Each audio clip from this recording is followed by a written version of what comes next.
Hi friends, I am Ankit and today I will show you how to use Gmail with multiple tabs.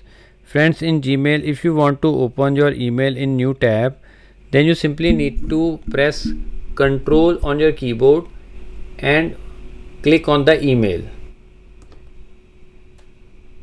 Now as you can see, it is opening the email in new tab.